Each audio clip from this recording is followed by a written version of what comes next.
नमस्कार. पुणे दर्पणच्या सगळ्या रसिक प्रेक्षकांचे हार्दिक स्वागत. तर आज आपण एक नवीन सिरीज सुरू करतोय, शैक्षणिक म्हणजेच एज्युकेशनशी संदर्भ ठेवणारी. तर ह्या सिरीजमध्ये आपण 11वी-12वी किंवा प्रामुख्याने 12वीवर लक्ष केंद्रित करू. आता एक महिन्याभरात 12वीचे बोर्डाचे पेपर येतीलच. तर हे बोर्डाचे पेपर कसे लिहावे किंवा ह्या एक महिन्याभराचं नियोजन कसं करावं, अभ्यास कसा करावा, या संदर्भात तुम्हाला मार्गदर्शन करायला आपल्याबरोबर ज्ञानभास्कर सायन्स क्लासेसचे तज्ज्ञ प्राध्यापक आहेत. तर ही सिरीज एक पुढचे काही दिवस चालेल.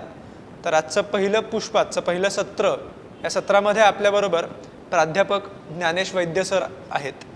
तर ज्ञानेश वैद्य सरांबद्दल थोडीशी ओळख करून देतो. ज्ञानेश वैद्य सर हे स्वतः MSc फिजिक्स आहेत. त्याचबरोबर त्यांनी पुढे BEdसुद्धा केलं आहे. अनेक नामवंत महाविद्यालयांमध्ये त्यांनी फिजिक्स हा विषय शिकवला आहे. गेली 15 वर्ष ते 11वी, 12वी, JEE, CET, NEET, KVPY ह्यासारख्या विषयांमध्ये विद्यार्थ्यांना शिकवत आहेत. त्याचबरोबर त्यांनी इंजिनिअरिंगचे ॲप्लाइड मेकॅनिक्ससारखे विषयही हाताळलेत. सरांनी शिक्षण म्हणजे ह्या सगळ्या शिकवण्याव्यतिरिक्तसुद्धा आकाशवाणीवर विज्ञानासंदर्भात अनेक व्याख्याने दिली आहेत. अनेक लेखमालांमधून त्यांचं लेखन चालू असतं. त्याचबरोबर सर करिअर गायडन्समध्ये सुद्धा एक मोलाचं मार्गदर्शन करतात. मटा संवाद, मटा कल्चरल क्लब, मटा कॅम्पस याच्यामध्ये सरांचे लेख सातत्याने येत असतात. तर असेच वैद्य सर आपल्याला लाभलेत मार्गदर्शन करायला. तर सर तुमचं सहर्ष स्वागत. धन्यवाद. तर आता आपण थेट प्रश्नांकडे वळूया. तर आता साधारणतः मगाशी म्हणलो तसं एक महिनाभर राहिला आहे आता बोर्डाच्या पेपरला. तर या महिन्याभरात नेमका विद्यार्थ्यांनी अभ्यास कसा करावा?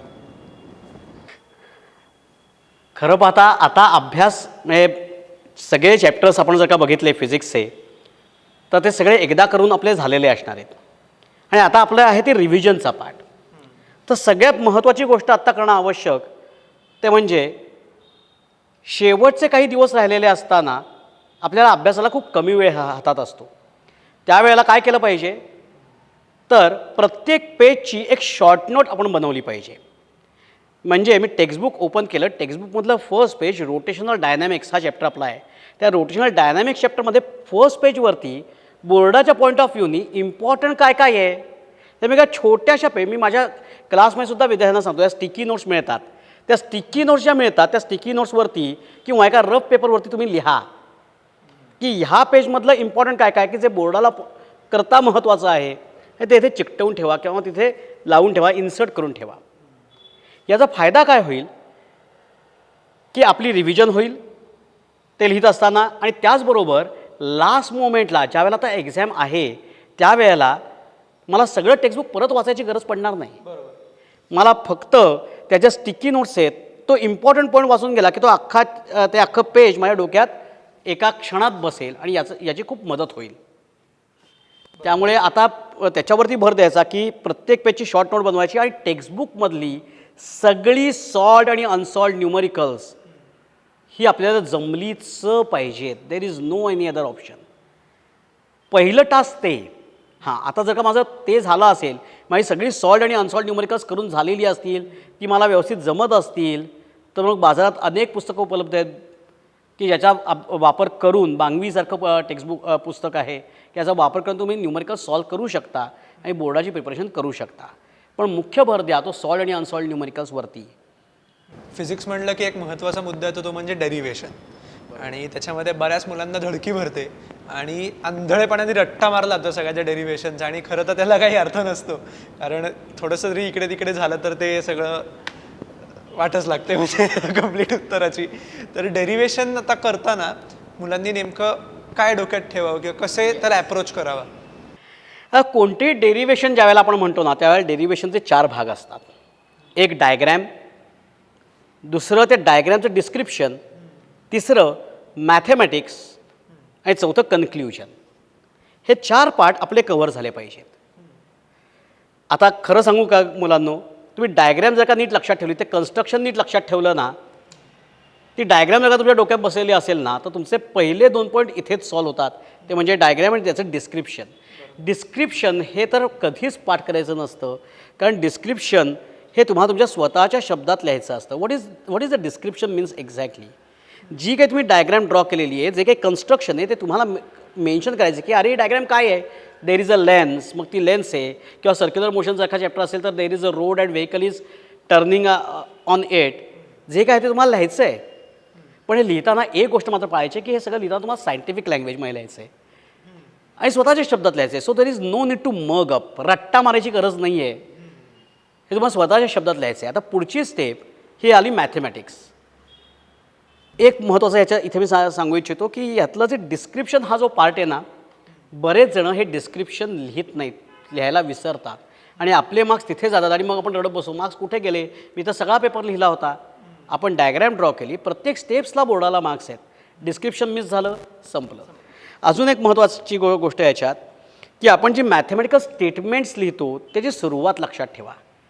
मग पुढचं part it's nothing but the mathematical jugglery, असं मी बरेच वेळेला म्हणतो की फक्त हात चालाकीचा खेळ असतो तो.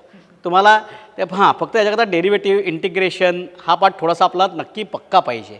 कारण जर ती मॅथमॅटिकल जगलरी जर का आपली नसेल, डेरिव्हेटिव्हचे फॉर्म्युले पार्ट नसतील, इंटिग्रेशनचे इंटिग्रल x/2n dxचं आपल्याला इंटिग्रेशन करता येत नसेल, त्याचा फॉर्म्युला माहीत नसेल, तर मग रट्टा मारण्याशिवाय पर्याय नाही. पण जर का हे फॉर्म्युले पार्ट असतील तर अतिशय सोपं जातं की मला फक्त ते फॉर्म्युले वापरत एक स्टेप उलगडत अतिशय ते एखादं फूल असं उमलावं ना, तसं ते डेरिव्हेशन उमलत जातं. ह्याच्यात तुम्हाला लक्षात ठेवायचं आहे ते टर्निंग पॉईंट त्या प्रूफमधले की पॉईंट्स. इथपर्यंत मी आलो म्हणजे माझं बरोबर आहे. कुठे तुमच्या डोक्यात आता याचा रिझल्ट काय आला पाहिजे हे डोक्यात असतं, ते रिझल्ट लक्षात ठेवा. मी त्या रिझल्टकडे जातो आहे म्हणजे मी बरोबर आहे हे तुम्हाला स्वतः रिअलाईज करता येतं, चेक करता येतं.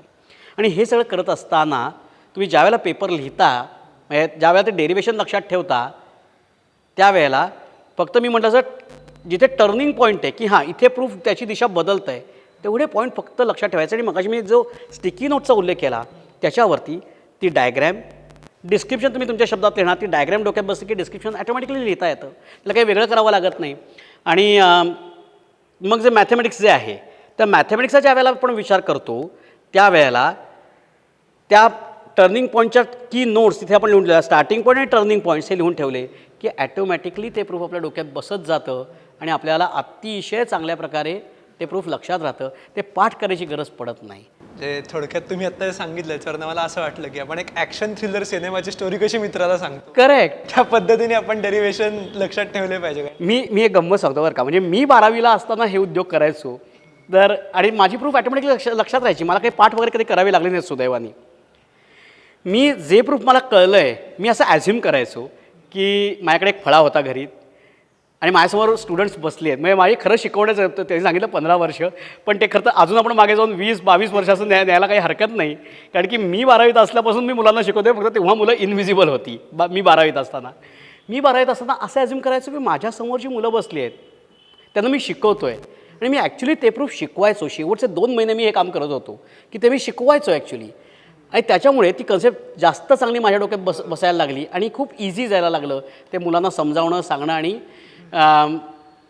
ते माझ्या लक्षात राहणं. आणि मग ते पेपरला ऑब्व्हियसली ॲटोमॅटिकली उतरवलं जातं.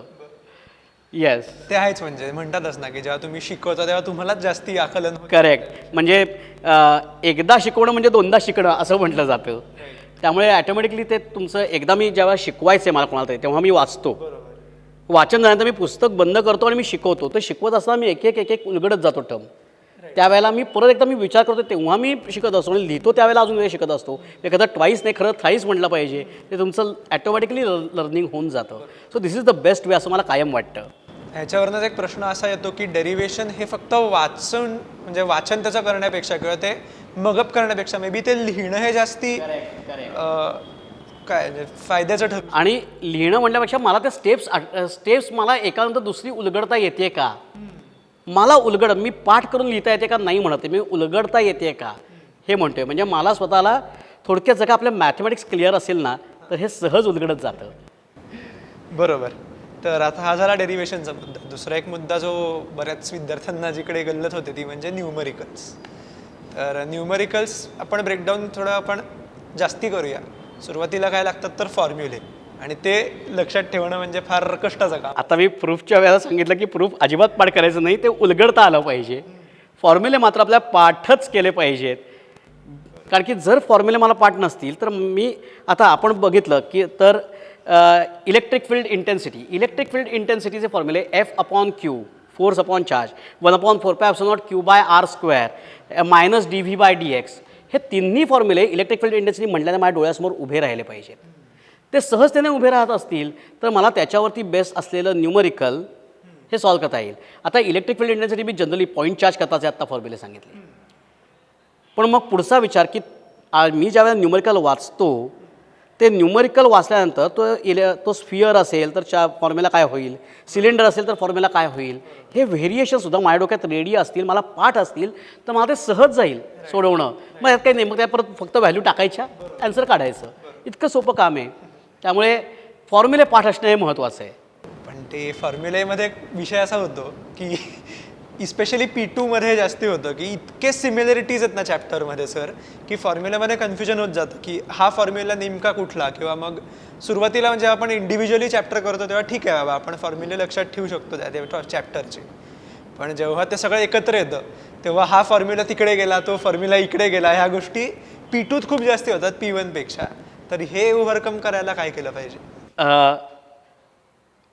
सगळ्यात महत्त्वाची गोष्ट अशी याच्यात की आपण गिव्हन लिहिलं आणि टू फाईंड लिहिलं हे महत्त्वाचा पॉईंट की जे आपण स्कूल डेजमध्ये एक गोष्ट आता 12वीला गिव्हन आणि टू फाईंडला मार्क्स नसतात बरं का, जे स्कूल लेवलला होते.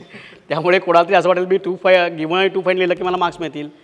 पण गिव्हन आणि टू फाईंड एवढ्या दोन गोष्टी आपण लिहिल्या ना आणि फॉर्म्युले पाठ असतील की मग आता सिम्पल विचार, मी जसं म्हटलं तसं की मला electric field intensity find out करायची आहे. मग मला काय दिलं आहे बरं, मला फोर्स दिला आहे का नाही, मला चार्ज दिला आहे का दिला आहे, पण फोर्स दिला नाही म्हणजे मला F/Q फॉर्म्युला वापरता येणार नाही. मग पुढचा फॉर्म्युला कुठला 1/4πε/Q/r² हा फॉर्म्युला वापरता येईल का. पण त्याच्याकरता मला डिस्टन्स माहिती पाहिजे, ते दिलं आहे का, दिला असेल तो वापरा. पण मला चार्ज नाही दिलेला, मला डिस्टन्स दिलं आहे तर मग मला तोही वापरता येणार नाही. पण मला पोटेन्शियल डिफरन्स पण दिलेलं आहे, मग मला मायनस dV/dx हे तुम्हाला एक दिलं आहे काय आणि काढायचं आहे काय. आणि मग त्याच्याकरताचे माझ्याकडे रेडी असलेले फॉर्म्युले, सगळ्यात जास्त फॉर्म्युले माझ्या मते के म्हणजे इलेक्ट्रिक कॉन्स्टंटमध्ये डायइलेक्ट्रिक कॉन्स्टंट जो तुमचा आहे ना त्या केचे फॉर्म्युले हे त्याच्यामध्ये फोर्सवरनं फॉर्म्युला आहे, इलेक्ट्रिक फील्ड इंटेन्सिटीवरनं फॉर्म्युला आहे, इलेक्ट्रिक पोटेन्शियलवरनं फॉर्म्युला आहे, कपॅसिटन्सवरनं फॉर्म्युला आहे, भरपूर फॉर्म्युले आहेत त्याच्यामध्ये. हे बरेच वेळेला येतं. थोडक्यात गणितात जे काही दिलंय त्याच्यावरनं आपण ठरवायचं कुठला फॉर्म्युला. करेक्ट. आणि त्याकरता प्रॅक्टिस पाहिजे. म्हणजे माझे फक्त फॉर्म्युले पाठ आहेत तर ते होईल का नाही, ते फॉर्म्युल्याप्रमाणे गणितं सॉल्व करायची प्रॅक्टिस मला असली पाहिजे.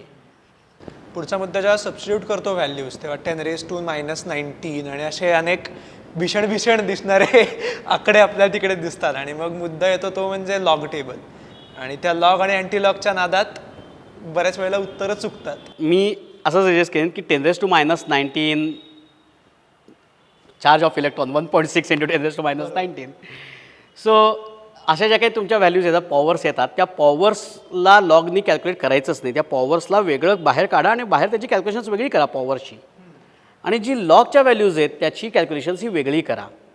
म्हणजे समजा 9.38 × 10⁻⁻⁹ डिवाइड बाय 6.7 × 10⁻⁻10. So 10⁻⁻⁹ upon 10⁻⁻10. तो 10⁻⁻10 वरती गेलं की -10 -19 -10 -29. त्यामुळे ते होईल, ती पॉवर झाली. आता जे इकडे दोन आकडे उरलेत ना ऑब्व्हियसली त्याची डिव्हिजन आहे म्हणजे लॉगमध्ये त्याची सबट्रॅक्शन करावी लागणार. येस, मग ते तुम्ही कॅल्क्युलेशन वेगळं करा आणि ते वेगळं लिहा म्हणजे कन्फ्युजन होणार नाही. त्या पॉवर्सना लॉगमध्ये घेऊच नका. सो ते सोपं जाईल. आणि अजून न्यूमरिकलच्या बाबतीत बोलायचं ना तर आपल्या सगळ्यात मोठा प्रॉब्लेम एक मला असा वाटतो की रीडिंग. बऱ्याच मुलांना न्यूमरिकल रीड करून त्याचा अर्थच कळत नाही. हा माझा आत्तापर्यंतचा अनुभव आहे की ते नीट रीड करून मग रीड केल्यानंतर काय करायचं, रीड तुम्ही सगळं एक मोठं न्यूमरिकल आहे एकदम वाचल्यानंतर कळणार नाही आहे, तुकड्या तुकड्यात वाचा. मला पहिली ओळ समजली का, ओके समजली, रजिस्टर झाली का, झाली.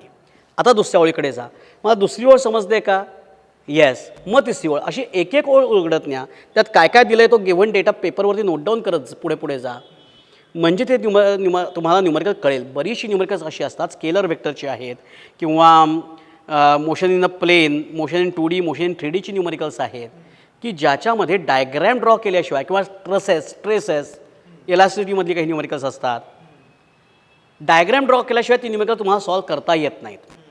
मी काही एक्झाम्पल्स दिली, अशी बरेच चॅप्टर्स आहेत की याचे डायग्रॅम ड्रॉ करणं महत्त्वाचं असतं. तेव्हा डायग्रॅम ड्रॉ करायला आळस करायचा नाही, ती डायग्रॅम ड्रॉ करायची, तरच हे न्यूमरिकल मला कळणार आहे हे पहिल्यांदा समजून घ्या की डायग्रॅमवरूनच सॉल्व होणारी न्यूमरिकल्स असतात. तर प्रेक्षक हो, आजच्या आपण भागात बघितलं की नेमक्या एका महिन्यात काय करायचं, कसा अभ्यास करायचा आणि साधारण डेरिव्हेशन, न्यूमरिकल्स ह्या ज्या गोष्टी ज्याच्यामुळे धडकी भरते तर त्याला ॲप्रोच कसं करायचं. तर आता आपण पुढच्या भागात असं बघूया की 12वीचा पेपर लिहिताना काय काळजी घ्यायची, तो पेपर कसा लिहायचा, त्या पेपर सोडवताना काही ट्रिक्स आहेत का, किंवा नेमकं वेळेचं नियोजन कसं करायचं वगैरे, ह्या सगळ्या विषयांवरती आपण वैद्य सरांबरोबरच बोलूया पुढच्या भागात. तोवर धन्यवाद. धन्यवाद.